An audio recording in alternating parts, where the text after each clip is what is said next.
하나님께서 오늘 우리에게 주신 말씀은 마가복음 14장 3절로 9절 말씀입니다. 신약성경 79쪽입니다. 마가복음 14장 3절로 9절 말씀입니다.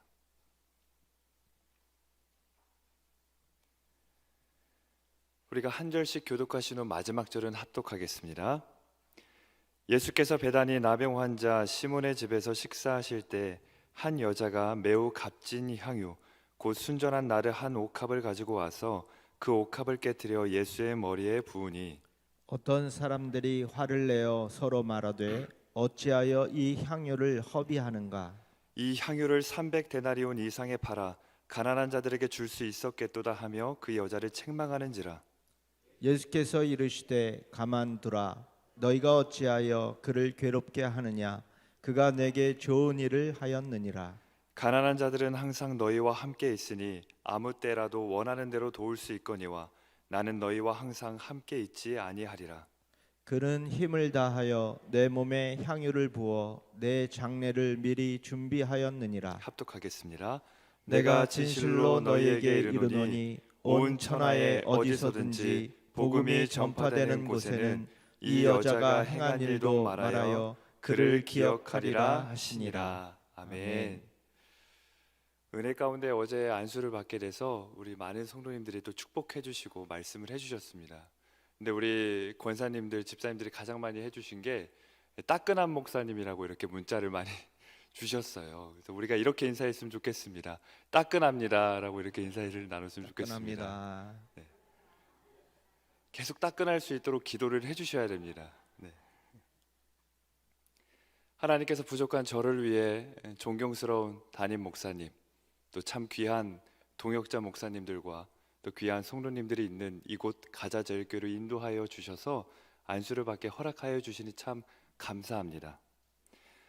저희 집안에는 목회자가 친가 외가 통틀어서 제가 처음입니다. 그래서 어머니께서 믿지 않는 우상 숭배하는 집안에 시집을 오셔서 참 많은 핍박과 박해 속에서 할머니도 전도하시고 아버지도 전도를 하셨습니다. 어머니께서 아버지를 전도하기까지 걸린 시간은 40년 정도 걸렸습니다. 그리고 할머니도 그 정도의 시간이 걸리고 이제 그 믿음의 가족이 돼서 이제는 제 동생도 가족들도 친인척들도 하나님을 믿게 되었습니다.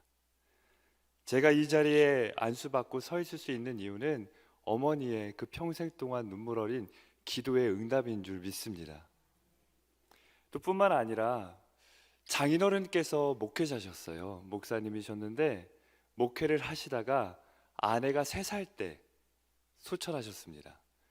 그래서 굉장히 이른 나이에 소천을 하셨어요.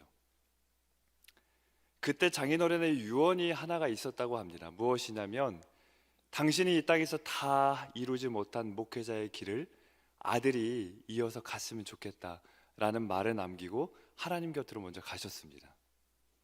근데 친육신의 아들은 아니지만 사랑으로 얻은 아들인 사위인 제가 목회자가 되어서 장인어른이 다 가지 못했던 그 길을 걷게 되었습니다.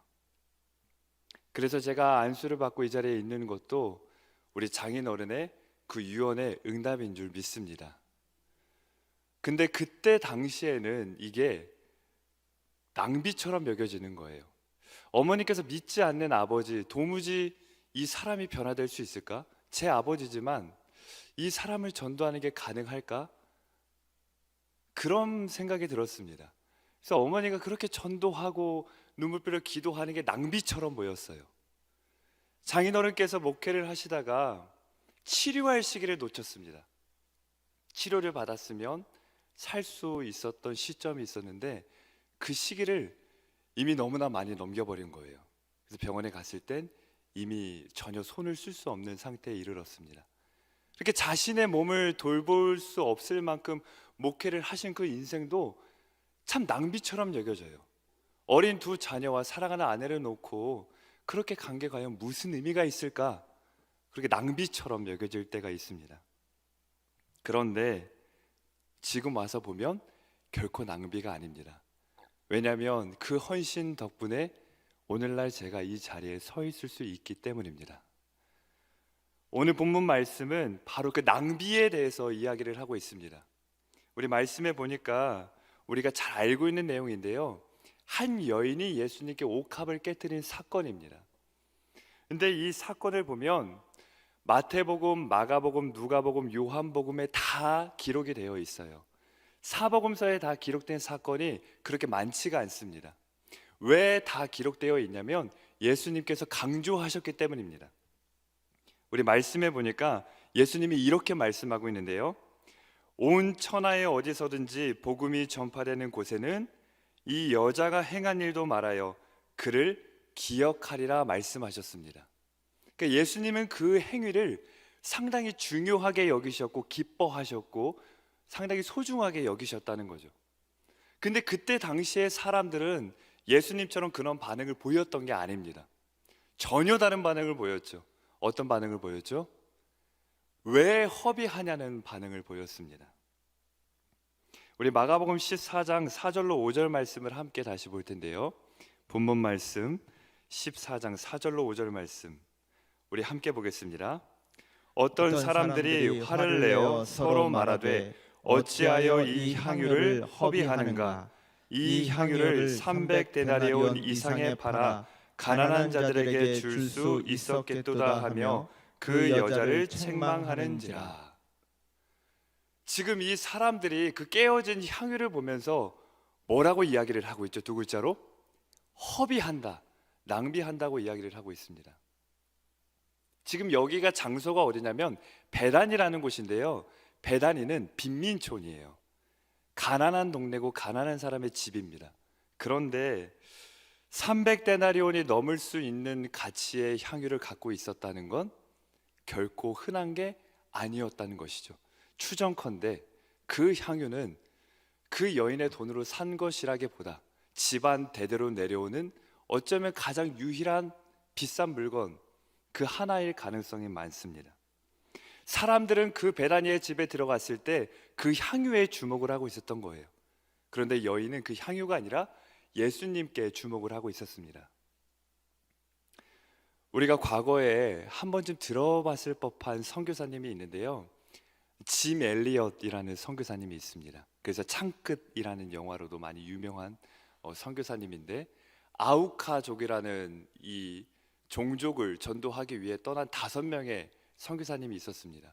근데 왜 선교를 떠났냐면 백인들이 그때 당시에 이제 고무나무를 채집하기 위해서 여러 곳으로 퍼졌습니다. 근데 아우카족이 살고 있었던 곳에 가서 그 고목 나무를 채취를 하며 그 사람들을 폭력하고 죽이고 괴롭혔던 거예요. 그러니까 그 사람들은 백인들에 대한 굉장한 혐오와 상처를 갖고 있었던 부족입니다. 그래서 그 5명의 선교사들은 그 백인들을 자신의 조상들이 잘못한 거에 대해서 선교적인 책임을 가지고 떠난 거예요. 20대 젊은 나이에 떠났습니다. 그런데 제대로 된 선교를 하지 못하고 그 사람들에게 찔려 죽게 됩니다. 가슴에 총이 있었지만 쏘지 않았어요. 그때 당시 그 선교사님들의 나이는 29세였습니다. 그리고 나서 이 미국 전역에 뉴스에 뭐라고 보도가 됐냐면 이 헤드라인에 딱 한 줄이 적혀 있었는데요, 이 얼마나 낭비인가 라는 이름이었습니다. 29살의 젊은 청년들이 자신들을 알지도 못하는 그 종족에 가서 예수를 전한다고 그 죽임을 당한 게 얼마나 국가적인, 사회적인, 가정적인 낭비냐라고 보도를 한 겁니다. 그 후에 시간이 지나서 그 아내가 자녀를 이끌고 다시 가서 그 종족에게 전도를 하기 시작합니다. 그 죽은 남편들의 아내들이 다시 전도를 하면서 그 종족이 구원받기 시작하는 거예요. 그리고 그때 다시 답변을 합니다. 낭비가 아니었다고 이야기를 하는 것이죠. 마치 이와 같은 상황인 겁니다. 그곳에 있었던 사람들은 이 향유를 보면서 이 얼마나 낭비냐고 따져 묻는 거예요. 그러나 이것을 어떻게 보면 인간적인 시선으로는 자연스러울 수 있어요. 우리 마가복음 14장 1절에 보니까 이때의 상황이 어떠냐면, 여자가 향유를 깨트린 날로부터 이틀 뒤면 이스라엘의 명절이 찾아옵니다. 무교절 곧 유월절이 찾아온다고 말씀하고 있는데요, 이스라엘의 절기가 되면 좋든지 싫든지 간에 반드시 해야 되는 것이 한 가지가 있습니다. 무엇이냐면 바로 구제예요. 구제. 이스라엘의 절기에서는 구제를 반드시 해야 돼요. 어떤 절기든지 간에 구제를 해야 됩니다. 그러니까 마치 이런 거죠. 안 그래도 이틀 뒤면 좋든 싫든 우리가 구제를 해야 되는데 이 향유를 그때 쓰면 참 좋았을 텐데 왜 이렇게 허비하냐는 거예요.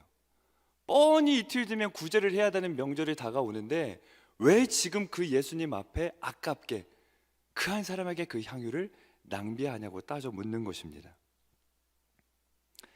이 자리에 계신 우리 성도 여러분들 한 사람 한 사람도 다 참 많은 헌신을 하면서 살아오셨습니다. 찬양으로, 식당으로, 또 교사로 여러모로 하나님께 봉사하면서 살아왔어요. 그런데 문득 그런 순간이 찾아올 때가 있습니다. 내가 지금 하고 있는 헌신이 하나님 앞에서 낭비처럼 여겨지는 거예요. 내가 정말로 하나님을 사랑하고 하나님께 헌신한다고 해서 지금까지 살아왔는데 내 자녀들 그대로고 내 모습도 그대로고 내 가정 그대로고 내 물질도 그대로고 내 일터도 그대로인데 내가 지금 이 자리에 나와서 하는 헌신이 무슨 의미가 있는가? 다 낭비 같고 허비하는 것처럼 여겨질 때가 있습니다. 우리가 이 헌신을 낭비처럼 느껴질 때 되돌아보면요, 사라진 게 한 가지가 있어요. 그게 무엇이냐면 예수님을 향한 사랑입니다. 사랑. 우리가 낭비처럼 느껴지는 그 헌신을 왜 시작했죠? 우리가 왜 봉사를 하기 시작했을까요? 왜 예배하고 왜 기도해야 하기 시작했습니까? 예수님을 사랑해서 우리가 했거든요. 예수님 사랑해서 시작한 일들이에요. 그런데 낭비처럼 여겨지는 이유는 그 사랑이 점점점 사라지고 잃어버렸기 때문입니다. 그래서 사탄은요, 우리에게 조용히 놓고 가는 게 한 가지가 있대요. 열심히 헌신하는 성도에게 사탄이 조용히 찾아와서 놓고 가는 것이 한 가지가 있는데 무엇이냐면 계산기입니다. 계산기. 하나님 앞에 내가 한 헌신을 두들겨 보게 하는 거예요. 그리고 내가 이 헌신에 대한 정당한 대가를 받았을까? 내가 이 교회에서 오랫동안 다니고 오랫동안 헌신했는데 내가 한 이 헌신에 대해서 교회는 나에게 보답을 했는가? 하나님은 나에게 이 헌신에 대해서 다 보상을 해줬는지 계산기를 두들겨 보게 하는 거예요. 그러면 어떤 값이 나오는 줄 아세요? 예수님이 은 30으로 보이는 겁니다. 계산기를 두들기면 예수님이 은 30으로 밖에는 보이지가 않는 거예요. 사탄은 그렇게 우리 옆에 조용히 계산기를 놓고 갑니다. 하나님을 향한 그 사랑의 계산이 섞이는 순간 그때부터는 드림이 아니라 투자가 돼버리는 겁니다. 투자가. 그러니까 낭비 같고 아까운 거예요. 가성비를 따지니까 맞지 않는 것처럼 여겨지는 겁니다. 언젠가부턴가 하나님께 드리려고 시작했던 내 인생이 점점 투자처럼 여겨지면서 끝내는 우리가 예수님을 은 30과 바꿔버리고 헌신을 그만두게 되는 순간이 저마다 찾아오게 된다는 것입니다. 우리가 기도도 낭비처럼 여겨질 때가 있어요. 5년 전에 했던 기도 지금도 하고 있고 10년째 같은 기도 하고 있으면요, 기도하는 것도 낭비처럼 여겨집니다. 내가 또 기도하는 게 무슨 의미가 있을까?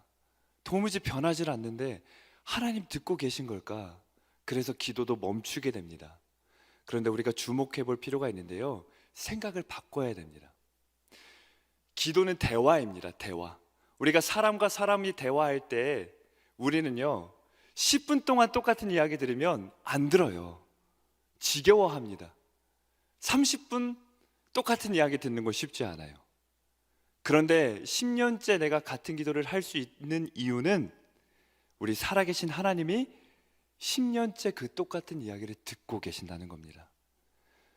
여러분, 듣는 분이 낭비라고 하지 않는데 왜 말하는 사람이 낭비라고 합니까? 우리 들으시는 하나님은 똑같은 우리의 기도를 낭비라고 하신 적이 없어요. 그런데 기도하는 우리는 낭비라고 한단 말이에요.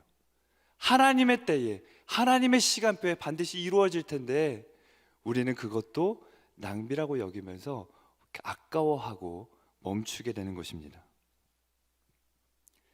오늘 우리는 내가 가진 그 옥합을 과연 누구를 위해서 깨트리고 있는지 돌아봐야 됩니다. 나 같은 죄인에게 하나뿐인 그 예수님께서 이 땅에 오셔서 십자가에 죽으신 것만큼 낭비인 게 또 있을까요? 아직 내가 죄인이었던 그때 하나님의 아들이신 예수님이 십자가의 보혈에 피를 다 흘리셨는데 그것보다 더 낭비인 게 있을까요? 없습니다.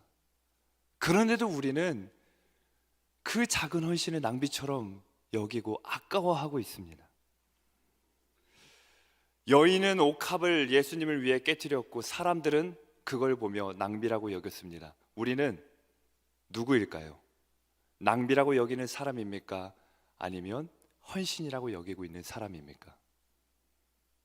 어쩌면 우리는 내 인생이라는 옥합, 내 물질이라는 옥합, 내 건강, 내 시간, 내 삶 전체, 나라는 옥합을 내 자녀가 이 땅에서 잘 먹고 잘 살기 위해 성공하는 데는 깨트릴 수 있고, 내 가정이 이 땅에서 번영하는 데는 깨트릴 수 있고, 내가 이 땅에서 조금 더 잘 사는 데는 깨트릴 수 있어도 한 영혼을 위해서는 깨트릴 수 없고, 하나님이 기뻐하시는 예배를 위해서는 깨트릴 수 없고, 하나님의 눈물이 떨어지는 그 선교에는 깨트릴 수 없는 그런 모습은 아닌지 돌아보게 됩니다. 분명히 나에게도 있었죠. 우리에게도 있었습니다. 하나님 앞에 예배하던 그때가 아깝지 않던 순간들이 있었어요. 교사도 하고 식당 봉사도 하고 이것저것 다 하고 한 사람이 2가지 3가지씩 다 했던 그때 분명히 있었는데 그럼에도 불구하고 아깝지 않던 때가 있었단 말이에요. 그런데 지금은 아깝다면 나이가 들고 상황이 바뀌고 환경이 바뀌어서 그런 것일까요? 아닙니다. 그때도 바빴고요. 그때도 어려웠어요. 바뀐 게 있다면 주님을 향한 내 사랑입니다. 내 사랑이 바뀌었을 뿐입니다. 나를 부르신 사명에 감사하지 않다면 우리는 사랑을 잃어버린 겁니다. 부활하신 예수님이 베드로에게 찾아와서 물으시죠. 내 양을 치라고 먼저 묻지 않으셨어요. 뭐라고 먼저 물으셨죠? 내가 나를 사랑하느냐 물으셨단 말이에요. 예수님을 사랑하지 않으면 양을 칠 수 없습니다. 예수님이 가장 중요하게 여기는 건요, 예수님을 사랑하는 거예요. 거기로부터 시작됩니다. 그게 아니면 불가능합니다. 주님을 향한 사랑 없이 주님을 향한 사명을 감당한다는 건 불가능합니다. 사랑이 있어야 사명도 감당할 수 있는 거예요. 지금 나이가 가장 회복해야 될 건 사명감이 아닙니다. 주님을 향한 사랑이에요. 사랑. 인격적인 그 사랑입니다. 우리가 어떻게 그 사랑을 회복할 수 있을까요? 방법은 하나입니다. 우리 예수님을 만나는 것, 그분을 만나고 또 만나는 것, 밤이나 낮이나 만나는 것, 그분과 만나다 못해 동행하는 것, 그 예수님과 함께하는 것만이 사랑을 회복하는 길입니다. 옥합을 깨트린 건 여인 말고도 한 분이 더 있습니다. 바로 예수님입니다. 예수님. 이 땅의 진정한 옥합은요, 십자가에 자신의 몸을 깨트린 예수님의 몸이야말로 옥합입니다. 진짜 향유는요, 십자가의 보혈의 피를 흘리신 예수님의 피야말로 내가 받은 향유입니다. 우리는 예수님께 먼저 그 몸이라는 옥합도 받았고요, 그분의 보혈이라는 향유도 받은 사람들입니다. 그래서 이제는 나라는 옥합을 기꺼이 드려도 아깝지 않게 된 거예요. 내 옥합을 깨트리는 게 낭비처럼 여겨진다면 자신의 몸을 깨트리신 예수님의 십자가를 바라보면 됩니다. 전도가 낭비처럼 여겨지면요, 날 구원하기 위해 하늘에서부터 이곳까지 오신 그 예수님의 오심을 바라보면 됩니다. 우리가 꼭 기억하기 원합니다. 사랑이 헌신이 사랑을 잃으면 낭비가 됩니다. 헌신에서 사랑이 빠지면 한순간에 낭비가 되는 거예요. 그런데 반대로 낭비가 다시 사랑을 만나면 헌신이 되는 겁니다. 오늘 우리가 하나님께 드리는 우리의 삶이 낭비처럼 여겨진다면 우리는 다시 그 사랑을 회복해야 됩니다. 그러면 하나님 앞에 낭비처럼 여겨지는 모든 것들이 다시금 헌신으로 바뀔 줄 믿습니다. 우리 이 시간에 같이 우리가 가사를 생각하며 찬양하기를 원하는데요, 우리 예수님만을 더욱 사랑이라는 찬양입니다. 우리가 이 시간 찬양할 때 내가 진짜 그 예수님만을 더 사랑하기를 원합니다. 이 세상에 그 무엇보다 주님을 사랑하기를 원합니다. 그런 마음으로 함께 찬양하며 나아가겠습니다.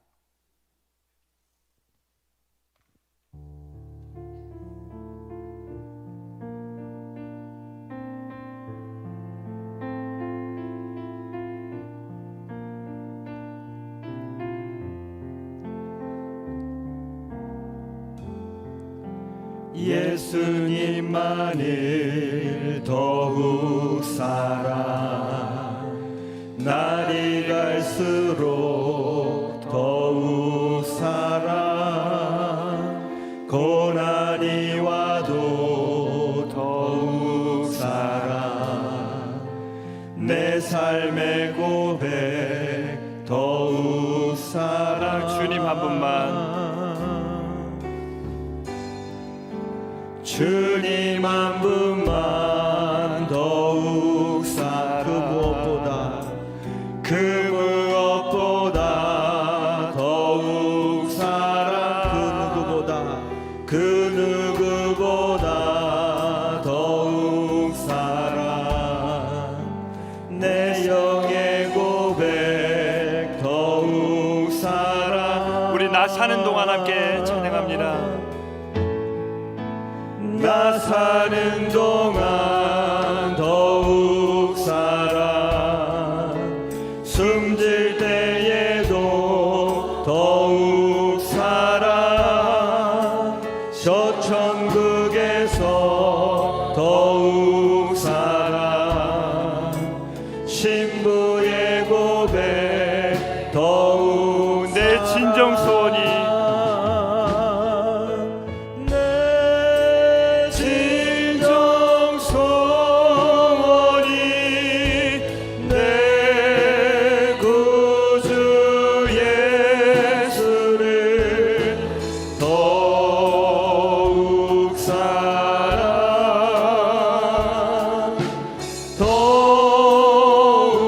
다만 내 비는 말,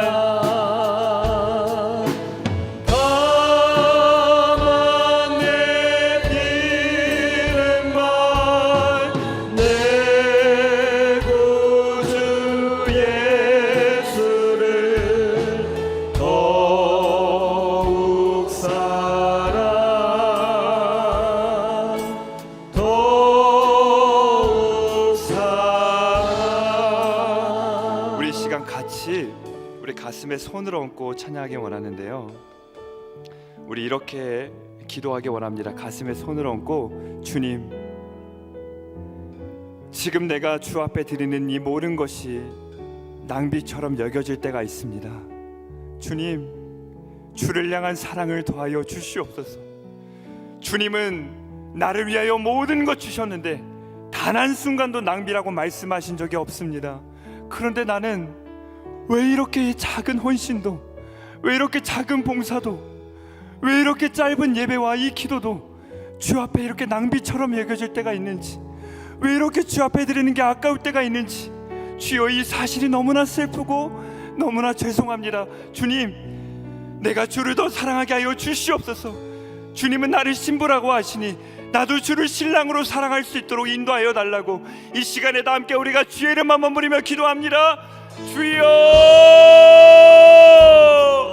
하나님 아버지, 이 시간 내가 내 마음을 놓고 기도하며 나아갑니다. 하나님, 우리 주님은 나를 향하여 단 한순간도 낭비라고 말씀하신 적이 없는데 나는 왜 이렇게 주께 드리는 이 헌신이, 왜 이렇게 주께 드리는 이 봉사와 섬김이 낭비처럼 여겨지고 아까울 때가 있는지 모르겠습니다. 주여 용서하여 주시고 주를 향한 사랑을 회복시켜 주셔서 하나님 우리의 인생이 그 어떤 것도 주께 드림을 아까워하지 않을 수 있도록 주여 인도하여 주시옵소서. 다시금 주를 만나기를 원합니다. 주님을 향한 인격적인 사랑 가운데 하나님 내가 그 한 영을 위해서 전도하게 하여 주시고 내가 이 교회를 위하여 사랑하게 하여 주시고 주님의 눈물이 떨어지는 곳에 나의 눈물을 떨어질 수 있도록 하나님 아버지 역사하여 주시옵소서.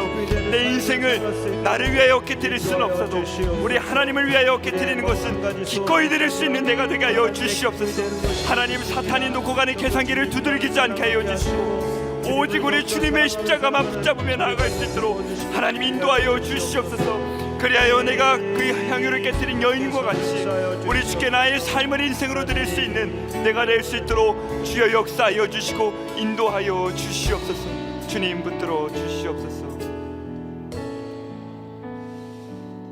하나님, 내 인생이라는 이 옥합을 나를 위해 깨뜨리는 건 아까워도 우리 주님을 위해 깨뜨리는 것은 아깝지 않은 인생 되게 하여 주시옵소서. 하나님, 분명히 나에게 그런 때가 있었습니다. 우리 공동체에 어떤 성도가 아파한다고 하면 기꺼이 하나님 앞에 나와 무릎 꿇는 게 아깝지 않았고, 한 영혼을 위해 전도하러 나오는 그 발걸음이 아깝지 않았고, 하나님이 기뻐하시는 예배를 드림이 아깝지 않았고, 하나님께서 귀 기울여 들으시는 그 기도가 아깝지 않았던 시간이 있습니다. 그러나 주님, 어느샌가부터 그 시간들이 아깝고 실증나고 하기 싫어질 때가 있습니다. 주님, 주를 향한 사랑을 회복하게 하셔서 이제는 내 인생을 온전히 주께 드릴 수 있는 내가 되게 하여 주시옵소서. 하나님, 이 시간에 낭비라고 생각할 수 없어서 주께 드리는 예물이 있습니다. 세상은 주께 드림을 보며 낭비라고 책망하지만 우리 하나님, 이 귀한 예물을 그 여인의 드린 향유를 기념하셨던 것처럼 기뻐 바르시는 줄 믿사오니 드린 손길마다 은혜를 더하여 주시옵소서. 하나님의 풍족한 은혜를 더하여 주시옵소서. 더욱더 채워주셔서 하나님이 가득히 채워주신 그 은혜를 우리가 기꺼이 주께 드리는 인생 되게 하여 주시옵소서. 예수님의 이름으로 기도합니다. 아멘.